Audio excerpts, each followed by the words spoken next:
जिनेन दोस्तों, मैं अधिवक्ता Swati Jain jurist legal associate में आपका एक बार फिर से स्वागत करती हूँ। आज मैं बात करने जा रही हूँ 498 एक्ट खत्म कर दिया गया है नए कानून के तहत, लेकिन एक बहुत बड़ी वास्तविकता, बहुत बड़ा सच कि महिला का अधिकारों का दुरुपयोग खत्म किया गया है।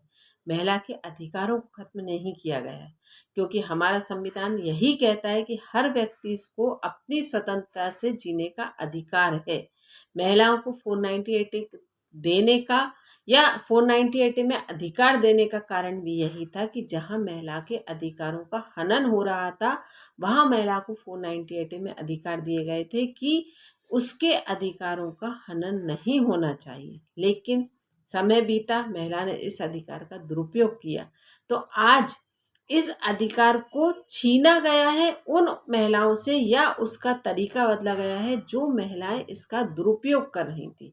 लेकिन जिन महिलाओं के साथ सच में गलत हो रहा है, उनको अभी भी अधिकार है और अभी भी वो 498 में अपना अधिकार मांग सकती हैं। लेकिन अब 498 को बदलकर BNS 85 और 86 में ये अधिकार दिए गए हैं।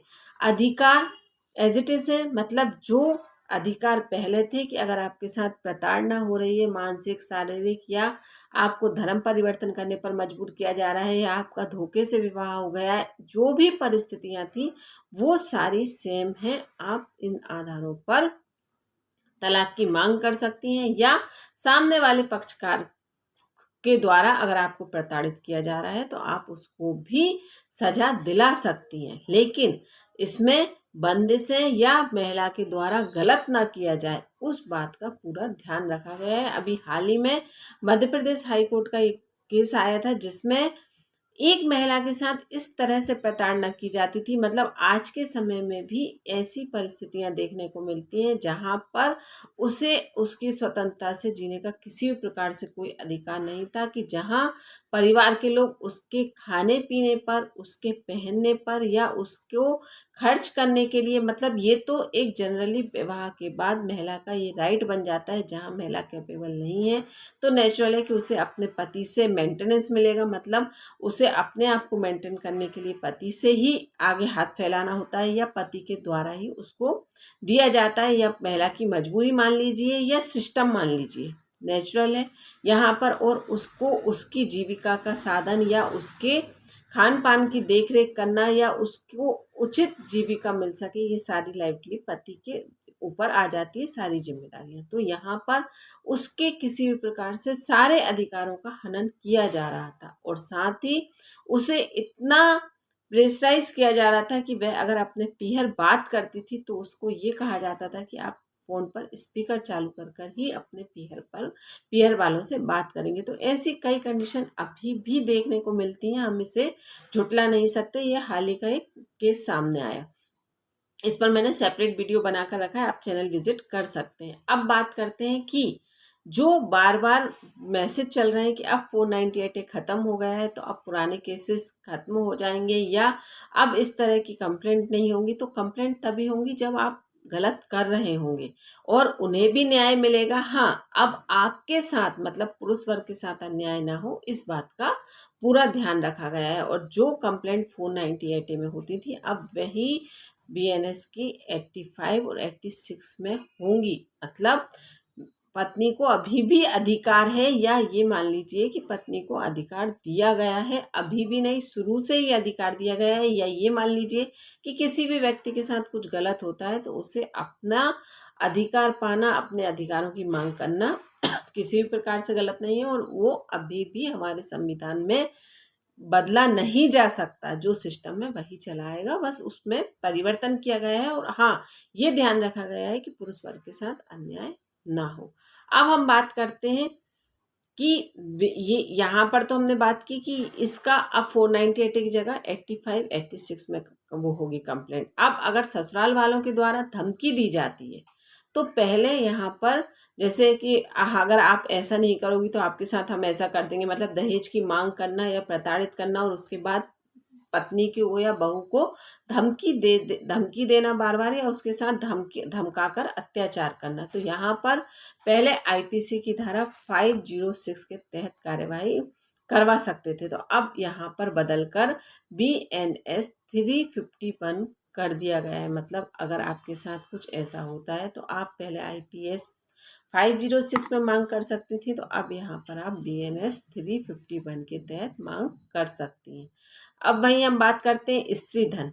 तो स्त्री धन आप अच्छे से जानते हैं कि जो विवाह के समय, चाहे वो पीहर से हो चाहे ससुराल वालों की तरफ से हो, जो स्त्री को उपहार स्वरूप दिया जाता है उसे स्त्री धन कहते हैं। और स्त्री धन जनरली सास ससुर के द्वारा रख लिया जाता है या पति के द्वारा रख लिया जाता है। तो ऐसे स्थिति में पत्नी IPC की धारा 406 के तहत कार्यवाही कर सकती थी, लेकिन अब उसे बदलकर BNS 316 मतलब 316 के तहत कार्यवाही कर सकती है। लेकिन उसमें कई चीजें ऐड कर दी गई हैं। पहले ये चीजें ओरली लिखवा देने से चल जाती थी कि मेरे पास ये चीजें थी और मेरे पीहर वालों ने ये दिया था या मेरे ससुराल वालों ने ये दिया था और ससुराल वालों के द्वारा रख लिया गया है। तो यहाँ पर अब ऐसा नहीं चलेगा। राइट महिला को दिए गए हैं, लेकिन उसमें कई चीज़ों को ऐड कर दिया गया है कि अगर आपने दिया है तो आपको बिल देना होगा, फोटोग्राफ्स दिखाने होंगे, या किसके द्वारा दिया गया है। वही ससुराल की वालों के द्वारा अगर कुछ दिया गया है तो वो भी आपको प्रूफ करना होगा। मतलब जो भी आप स्त्री धन की लिस्ट बना कर देते हो वो आपको ये ऐड कर देना होगा कि ये आपको किस रूप में मिला था और किसके द्वारा दिया गया था, ये आपको प्रूफ करना होगा। और ये आप कार्यवाही 316 में जाकर करा सकते हैं। अब हम बात करते हैं पत्नी शादी के बाद मेंटेनेंस। जो मैंने सबसे पहले आपसे कहा कि पत्नी विवाह के बाद उसका अपने आप अधिकार बन जाता है ससुराल में रहना, ससुराल के घर में रहना, पति से जीविका के लिए उचित राशि की मांग करना। उचित मतलब ऐसा नहीं है कि पत्नी रोज कहे कि मुझे मूवी देखने जाना है, मुझे बाहर डिनर करना है, ये नहीं। उचित जीविका के साधन और पति की हैसियत मतलब पति की कैपेबिलिटी के आधार पर वह इन चीज़ों की मांग कर सकती है। तो यहाँ पर मेंटेनेंस की मांग पत्नी CRPC 125 के तहत कर सकती है। वहीं पर अब इसको बदलकर BNS 144 कर दिया गया है। मतलब मेंटेनेंस की मांग तो पत्नी अभी भी कर सकती है, लेकिन 144 के तहत। और साथ ही ये बात समझ लीजिए कि मेंटेनेंस भी, जैसे मैंने कहा कि पति की आय की, मतलब ये नेचुरल है कि पत्नी की लाइफ स्टाइल पति की लाइफ स्टाइल के आधार पर ही निश्चित होती है और उसी आधार पर पति को मेंटेनेंस देना होता है। और अगर यहाँ पर पत्नी कैपेबल है और पत्नी के पास उचित जीविका के साधन है तो यहाँ पर पत्नी मेंटेनेंस की मांग नहीं कर पाएगी। चाहे फिर वह BNS 144 के तहत भी अपील लगाती है तो भी उस अपील को खारिज कर दिया जाएगा। पहले इस चीज़ में महिला अपनी मनमानी चला लेती थी, लेकिन अब ऐसा नहीं होगा। मतलब पत्नी को अधिकार दिए गए हैं, अभी भी पत्नी से अधिकार नहीं छीने गए हैं। जहाँ पुरुष वर्ग ये सोच रहे हैं या कोई भी व्यक्ति ये सोच रहा है कि अब कानून बदल गया है, अब ऐसा नहीं होगा, तो नहीं।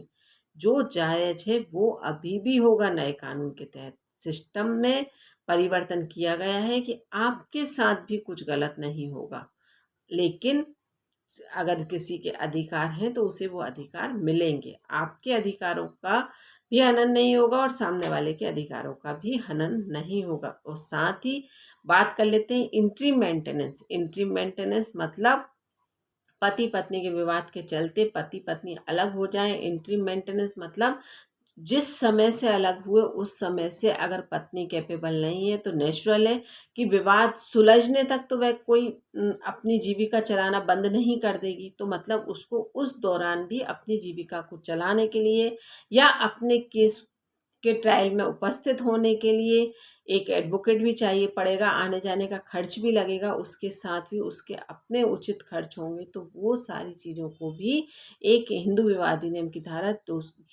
हिंदू विवाद अधिनियम की धारा 24 के तहत इंट्रीम मेंटेनेंस दिया जाएगा। तो वो ट्रायल पूरा होने के बाद मेंटेनेंस निर्धारित होगा, लेकिन इंट्रीम मेंटेनेंस उसका उसी दिन से निर्धारित कर दिया जाएगा। तो यहाँ पर मेरे ख्याल से आपके डाउट क्लियर हो गए होंगे कि नए कानून और पुराने कानून में बदलाव किस प्रकार से हैं और किस मेंटलिटी को, किस सोच को ध्यान में रखकर किए गए हैं। और यहाँ पर DV एक्ट में ज़्यादा परिवर्तन नहीं किया गया है। DV एक्ट में महिला नेचुरल है कि अगर पति विवाद करता है या पति पत्नी को नहीं रखना चाहता है, पत्नी गलत नहीं है, तो यहाँ पर पत्नी डीवी में भी अधिकार मांग सकती है। तो अगर आपको किसी भी प्रकार का फिर भी कोई कंफ्यूजन हो तो आप व्हाट्सएप पर मैसेज कर कर पूछ सकते हैं या कमेंट बॉक्स में कमेंट कर सकते हैं। मैं प्रयास करूँगी कि आपको संतुष्ट कर पाऊँ, आपके सवालों का जवाब दे पाऊँ। धन्यवाद।